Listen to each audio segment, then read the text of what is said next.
우리 교회는 고향과 파주 일대를 12개 교구로 나누고서 각각의 교구에 소그룹, 작은 소그룹 모임인 목장들이 운영이 되고 있습니다.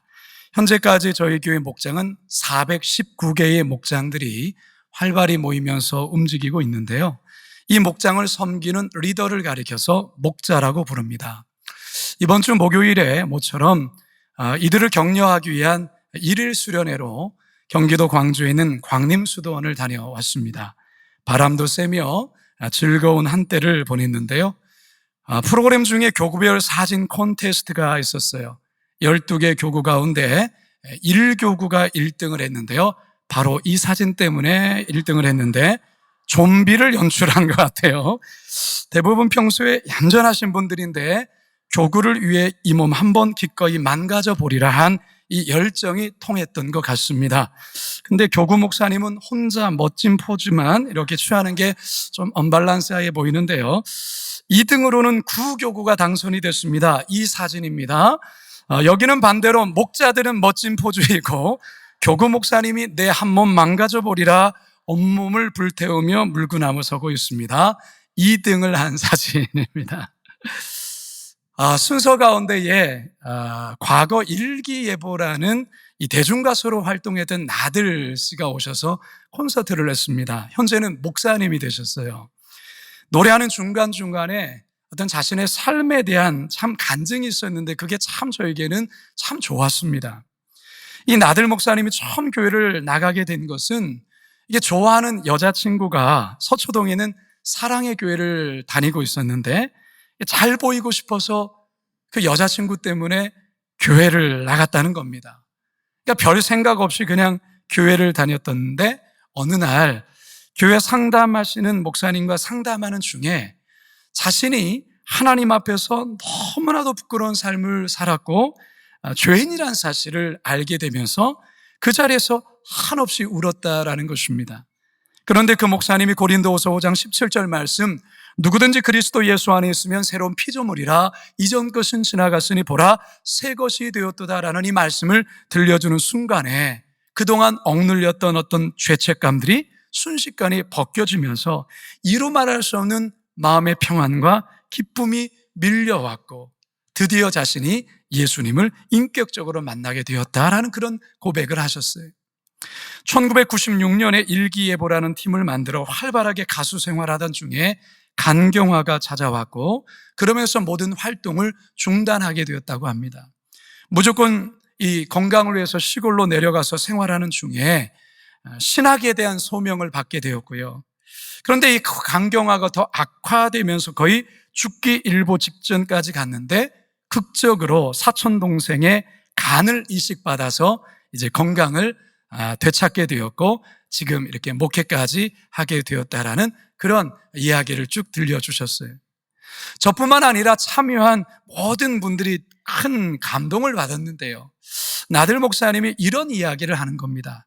만약에 내가 예수님을 그때 만나지 못했다면 인기와 술에 취해서 빠져서 허랑방탕하게 살다가 결국 간이 망가져서 일찍 죽었을 것이다. 그렇게 얘기를 해요. 더욱이 돈도 벌 만큼 벌어봤고 인기도 누려봤지만 늘 그 마음의 공허함은 어떤 것으로도 채워지지 않았다라는 것이죠. 그런 가운데 예수님을 만나 변화되면서 이렇게 새로운 기쁨의 삶을 살아가고 있다고 고백하셨습니다. 성도 여러분, 아마 여러분들 중에도 내용은 조금 다를 수 있지만 이 나들 목사님과 같이 주님을 전혀 몰랐던 인생에서 주님을 새롭게 만나 변화된 여러분만의 인생 스토리가 있을 것입니다. 그렇습니까? 아멘이 여기만 있고 다른 데는 없는데요. 혹시나 만일에 교회를 오래 다니기는 했지만 여러분 각자의 인생 속에 예수님을 개인적으로 만난 변화된 삶의 간증이 없다면 이것은 정말 심각하게 고민해 보셔야 합니다. 오늘 본문은 바울의 인생의 간증을 들려주는 아주 귀한 본문의 말씀이에요. 그렇다면 이 바울의 간증을 통해 오늘을 살아가는 우리들에게 말씀하시려는 하나님의 음성은 과연 무엇인지 다 같이 본문으로 들어가 그 음성 듣게 되기를 간절히 소망합니다. 첫 번째 따라 하시겠습니다. 어떤 상황에서도 간증할 수 있어야 합니다. 소아시아에서 온 디아스포라 유대인들의 선동으로 성난 군중들이 바울을 향해 무차별적으로 공격을 했습니다. 바울은 죽기 일보 직전까지 구타를 당하죠. 다행히 긴급 출동한 천부장과 로마 군사의 개입으로 바울의 목숨은 겨우 건지게 됩니다만 성난 군중들은 계속해서 바울을 죽이겠다고 소리를 칩니다. 36절 함께 읽습니다. 시작. 이는 백성의 무리가 그를 없이 하자고 외치며 따라가미로라. 세번역 성경에 보면 이 구절을 이렇게 번역합니다. 큰 무리가 따라오면서 그 자를 없애버려라 하고 외쳤다. 로마 병사가 바울을 연행해 안토니오 진영 안으로 들어가기 직전에 바울은 천부장에게 한 가지를 부탁을 합니다. 37절입니다. 시작. 바울을 데리고 영내로 들어가려 할 그때에 바울이 천부장에게 이르되 내가 당신에게 말할 수 있느냐? 이르되 내가 헬라 말을 아느냐? 아마도 바울은 천부장에게 헬라어로 이야기를 했던 것 같습니다. 그러자 천부장은 바울이 헬라어를 할 줄 아는 것에 깜짝 놀라지요. 바울은 자신이 유대인이고 길리기아 다소시의 시민이라고 밝히면서 군중들에게 변호할 수 있는 기회를 달라고 부탁을 합니다. 그리고 그 기회를 얻습니다. 39절 하반절과 40절 시작. 청컨대 백성에게 말하기를 허락하라 하니 천부장이 허락하거늘 바울이 층대 위에 서서 백성에게 손짓하여 매우 조용히 한 후에 히브리 말로 말하니라. 자, 여러분 한번 상상력을 한번 발동해 보시기 바랍니다. 그래서 지금 이 상황을 한번 떠올려 봅시다. 방금 전까지 바울은 성난 군중들에 의해서 무차별적으로 폭행을 당했어요. 지금 바울의 몰골이 어땠을까요? 아마 눈은 퉁퉁 부어 올랐을 것이고 입술은 찢어졌을 것이고 얼굴과 온몸은 멍자국과 피로 얼룩져 있을 거예요. 너무나도 많이 맞았기 때문에 혼자 걸을 수조차 없어서 겨우 병사들의 부축을 받고 걷고 있습니다. 손은 쇠사슬에 매어 있고 그리고 연행되어 가는 상황에 놓여 있습니다. 이런 상황에서 지금 바울이 뭘 하려고 하는 겁니까? 천부장에게 뭘 부탁하는 것입니까? 군중들에게 자신이 만난 그 예수님 간증하려고 하는 겁니다. 여러분, 지금이 간증할 때입니까? 지금이 간증할 상황입니까? 누가 봐도 아니죠. 누가 봐도. 하지만 바울은 지금이 바로 간증할 때라 여겼던 것입니다. 지금이 바로 저 성난 저 동족 유대인들에게 자신이 만난 예수 그리스도 메시아 예수님을 소개할 절호의 기회라 생각했던 것입니다. 어떤 면에서는 이 바울이라는 사람 참 무모해 보이기도 하고 정말 못 말리는 사람이라 여겨져요. 바울은 영문으로 들어가기 직전 계단 맨 윗부분에 서서 자신을 향해 소리치고 야유하는 무리들을 진정시키고서는 이제는 헬라어가 아닌 자신의 언어인 히브리어, 아람어로 이야기하기 시작합니다. 사랑하는 성도 여러분, 이 바울의 모습을 보면서 여러분은 무엇을 느끼십니까? 과연 나에게는 이 바울과 같이 복음에 대한 뜨거운 열정이 있는가? 어떠한 상황에서도 내가 만난 그 예수님, 참 좋으신 예수님, 그 예수님을 전해주고 싶은 그 열망과 거룩한 충동이 있는가? 엊그제 피카드 금요기도에서 지난 여름 국내 전도 사역과 청년 그리고 조이풀 장년부의 선교 보고 및 간증 시간이 있었습니다. 특별히 연천 원당의 국내 선교에 참여하셨던 최경숙 권사님의 간증이 있었는데요. 그 간증을 들으면서 참 귀한 은혜를 받았어요. 얼마나 더웠습니까? 그 7월에 그 무더위로 숨이 턱턱 막히는 그 상황 속에서 집집을 돌면서 복음을 전하시다가 경로당에 화투치며 놀고 있는 어른들이 많다는 말을 듣고 한 걸음에 달려가서 그분들과 화투를 같이 쳐줬는지는 모르겠지만 그들과 말벗을 하고 그러면서 예수님을 소개했다는 것이죠. 그런데 놀랍게도 그 화투 치셨던 어르신들 가운데 여러분들이 예수님을 영접하셨고 예수님을 믿게 된 큰 역사가 있었던 거예요. 제가 참 그 간증을 들으면서 너무나도 큰 은혜를 받았어요. 성도 여러분, 모든 것에는요 때라는 게 있습니다. 그런데 그 때가 지나면 아무리 하고 싶어도 할 수 없는 때가 와요. 그 중에 하나가 뭐냐면 바로 복음 전도예요. 영혼 구원이에요. 그래서 사도 바울은 디모데에게 이렇게 권면을 하죠. 디모데후서 4장 2절 상반절 시작. 너는 말씀을 전파하라. 때를 얻든지 못 얻든지 항상 힘쓰라. 여러분 주변에 아직도 예수님을 믿지 않으시는 부모님이 계시다면, 믿지 않은 형제들, 친구들이 있다면 언제 어느 때에 그들이 이 세상을 떠날지 아무도 모르기에 반드시 지금 오늘 예수님을 소개해 드리셔야 해요. 내가 만난 예수님의 간증을 들려주셔야 하는 것이죠. 바울의 상황은 도무지 예수님을 소개할 분위기도 상황도 아니에요. 하지만 그 동족들에게 지금이 아니면 이 예수님 전할 기회가 없을 거라 생각했기에 그들에 대한 사랑, 그들에 대한 국률함 때문에 이 같은 상황에서도 자신이 만난 그 예수님을 소개하고 간증하며 복음을 전했던 것입니다. 바라기는 내가 만난 그 예수님, 어떠한 상황과 형편 속에서도 그 예수님을 꼭 간증하시며 복음 전하시는 저와 여러분 되시길 주님의 이름으로 축원합니다. 두 번째 따라하겠습니다. 주님을 몰랐을 때의 간증이 담겨 있어야 합니다.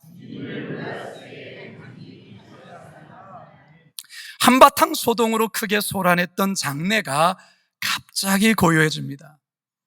드디어 바울이 입을 열어 간증하기 시작을 합니다. 1절과 2절입니다. 시작. 부형들아, 내가 지금 여러분 앞에서 변명하는 말을 들으라. 그들이 그가 히브리 말로 말함을 듣고 더욱 조용한지라. 이어 이르되 부형들아. 다른 번역에서는 선배 및 형제 여러분 이렇게 번역하고 있는데요, 매우 정중하면서도 상대를 높이는 표현이라 할 수 있습니다. 바울은 이번에는 헬라어가 아니라 히브리어 아람어로 또한 말하기 시작합니다. 유대인들 모두가 이 바울의 말에 집중하며 귀를 기울이기 시작하죠. 3절입니다. 시작. 나는 유대인으로 길리기아 다수에서 났고 이 성에서 자라 가말리엘의 문화에서 우리 조상들의 율법에 엄한 교훈을 받았고 오늘 너희 모든 사람처럼 하나님께 대하여 열심히 있는 자라. 바울은 우선 자신이 어떤 자인지에 대해서 간략하게 소개를 합니다. 바울이 태어난 곳은 길리기아의 다소입니다. 그곳에서 어린 유년 시절을 보내며 성장했습니다. 이후에 율법을 배우기 위하여서 예루살렘으로 유학까지 오죠. 당대 최고의 율법학자인 가말리엘 문화에서 교육을 받습니다. 가말리엘의 문화에서 배웠다라는 말은 율법에 정통한 식견을 지녔음을 의미하는 것입니다. 율법에 엄한 훈련을 받았을 뿐만 아니라 하나님에 대한 열정도 큰 자라고 자신을 소개합니다. 여러분, 바울이 왜 자신의 과거의 이력을 이야기 하면서 이 율법에 대한 열심, 율법에 관해 이렇게 자세히 어필하며 말하고 있는 걸까요? 그것은 지금 간증을 듣는 이들과의 어떤 동질감과 어떤 연대감을 형성하기 위해서 이렇게 하는 것입니다. 여러분들이 율법에 열심인 것 압니다. 하나님에 대해서 열심히 큰 것 저도 압니다. 저도 그랬습니다. 아니, 저는 여러분들보다 더 큰 열정과 열심으로 율법에 헌신한 자였습니다. 이렇게 말하고 있는 것이죠. 더 나아가서 자신이 기독교인에 대해서 어떤 존재였는지를 또한 이어서 설명하죠. 4절에서 5절입니다. 시작. 내가 이 돌을 박해하여 사람을 죽이기까지 하고 남녀를 결박하여 옥에 넘겨놓으니 이에 대제사장과 모든 장로들이 내 증인이라. 또 내가 그들에게서 다메섹 형제들에게 가는 공문을 받아가지고 거기 있는 자들도 결박하여 예루살렘으로 끌어다가 형벌받게 하려고 가더니, 여러분 무슨 말입니까? 나는 기독교의 씨를 말리려 했던 자였습니다, 이런 말이에요. 남자 여자 가리지 않고 기독교를 따르는 자들을 잡아다가 옥에 가뒀고 심지어 죽이기까지 했을 뿐 아니라 다메섹까지 달려가 기독교 신자들을 결박해 예루살렘으로 끌고 오려고 대제사장에게 협조 공문까지 받은 자였습니다. 여러분, 사도 바울이라는 사람은요, 사실 과거에 대단히 무서운 사람이었어요. 사도행전 9장 1절에 보면 바울은 위협과 살기가 등등했다, 이런 표현이 나와요. 여러분, 눈에 살기가 가득한 사람을 혹시 보신 적 있습니까? 그런 사람 눈 쳐다보기조차도 무섭습니다. 자, 옆 사람 한번 보십시오. 혹시 살기가 그런 분 아무도 없을 줄로 믿습니다. 사울이 그랬단 말이죠. 사도 바울이 그랬단 말이죠. 왜, 그렇다면 바울이 왜 그때는 그랬을까요? 왜 그랬을까요? 하나님을 제대로 알지 못했고 예수님을 만나지 못했기 때문에 그렇죠. 그때에는 이것이 하나님을 향한 열심이요, 율법에 대한 열심이요, 하나님을 향한 헌신이라 생각했던 것이죠. 디모데전서 1장 13절입니다. 시작. 내가 전에는 비방자요, 박해자요, 폭행자였으나 도리어 국류를 입은 것은 내가 믿지 아니할 때에 알지 못하고 행하였음이라. 과거의 삶만으로 바울을 조명해 보면 그는 무시무시한 박해자요, 폭행자요, 살인자예요. 소위 말해서 조폭 두목 같은 사람이에요. 그러나 지금은 어떻습니까? 지금은 아니지요. 그래서 바울은 그때의 일을 떠올리면 부끄럽고 후회가 되고 크게 반성하게 되는 것이죠. 성도 여러분, 여러분들에게도 지금과는 다른 과거에 어떤 모습이 있으셨습니까? 주님을 알지 못했을 때의 부끄러운 모습, 지금 돌아보면 참으로 창피하고 왜 그때 그렇게 살았을까 하는 삶의 모습 말입니다. 지금은 달라졌다라는 말이겠죠? 여러분, 그것을 공동체 앞에 말할 수 있습니까? 간증할 수 있겠습니까? 여러분, 간증할 수 있으셔야 됩니다. 여러분에게도 새로운 간증이 있게 되어질 기회라는 것이죠. 바라기는 이 같은 놀라운 은혜의 역사, 그래서 간증할 수 있는 우리 모든 성도들 되시길 주님의 이름으로 축원합니다. 마지막 세 번째 따라 합시다. 주님을 분명히 만난 간증이 있어야 합니다. 기독교인들을 죽이고 핍박했던 그의 삶에서 어떻게 기독교인으로 바뀌게 되었는가? 바울의 간증에서 가장 극적이며 최고의 하이라이트 순간을 바울이 소개합니다. 예수 믿는 자들을 잡아들이기 위해 바삐 다메섹으로 가던 도중에 강력한 빛이 바울을 덮쳤다는 것입니다. 6절에서 8절입니다. 시작. 가는 중 다메섹에 가까이 갔을 때에 오종쯤 되어 호련히 하늘로부터 큰 빛이 나를 둘러 비추매 내가 땅에 엎드려져 들으니 소리써 이르되 사울아 사울아 내가 왜 나를 박해하느냐 하시거늘 내가 대답하되 주님 누구시니까 하니 이르되 나는 내가 박해하는 나사렛 예수라 하시더라. 드디어 바울이 예수님을 만나게 됐죠. 빛 가운데 찾아오신 예수님을 만나게 된 것입니다. 이 강력한 빛 때문에 바울은 순간 눈이 멉니다. 그러나 영적인 눈은 비로소 띄어지는 시간이라는 것이죠. 이후에 다메섹에 거주하는 아나니아를 찾아가서 그를 통해서 다시 보게 되고 세례를 받아 그는 진정한 그리스도의 제자로 거듭나게 됩니다. 저희 어머니는 대단히 극적인 하나님을 만난 체험을 하신 분이세요. 저희 고향 제주도는요, 역사적으로 매우 아픔이 많은 땅이에요. 특히 저희 부모님 세대의 분들은 기억하고 싶지 않은 아픈 역사가 있습니다. 바로 제주 4.3 사건이라는 겁니다.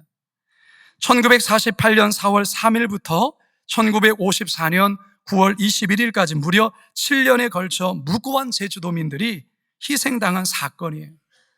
당시 30만 명의 전체 제주도민 중에서 공식적인 수만 3만 명이 희생이 되셨어요. 저희 외할아버지 또한 그때 돌아가셨습니다.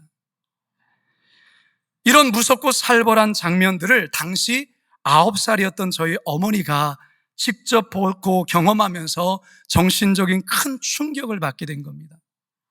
밤에 자다가도 악몽에 시달려 밖으로 뛰쳐나가기도 하고, 이런 삶이 계속해서 반복되니까 외할머니가 볼 때 너무너무 안쓰럽고 걱정이 됐던 거죠.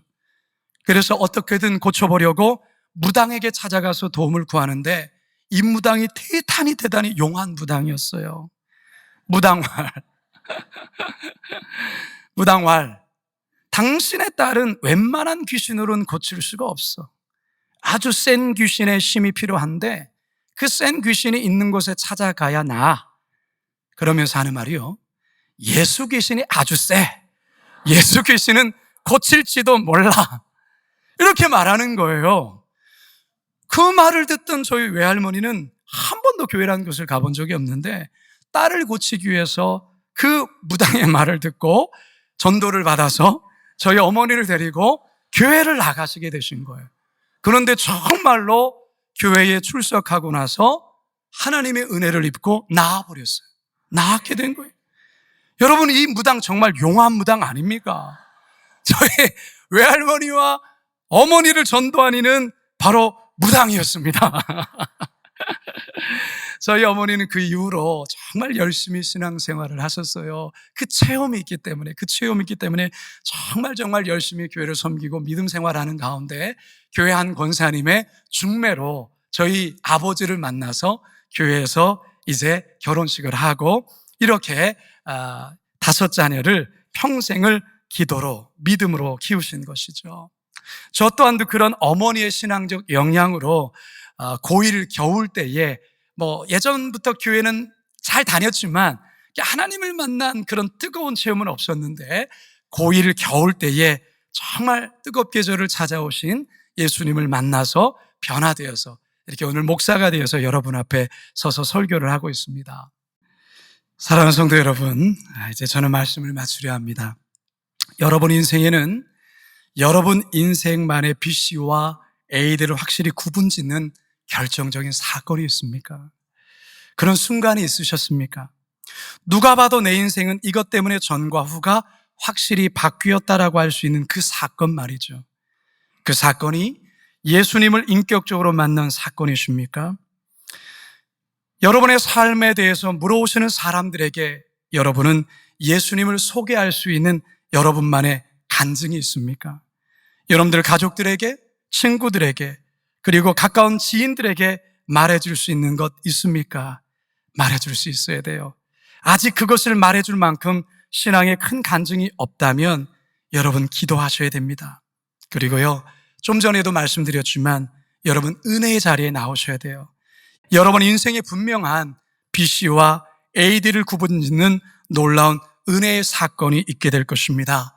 바라기는 오늘도 살아계신 하나님, 역사하시는 예수 그리스도, 생명의 주님을 꼭 만나 간증하실 수 있는 복음 전하시는 저와 여러분 모두가 되시기를 주님의 이름으로 축원합니다. 축원합니다. 축원합니다.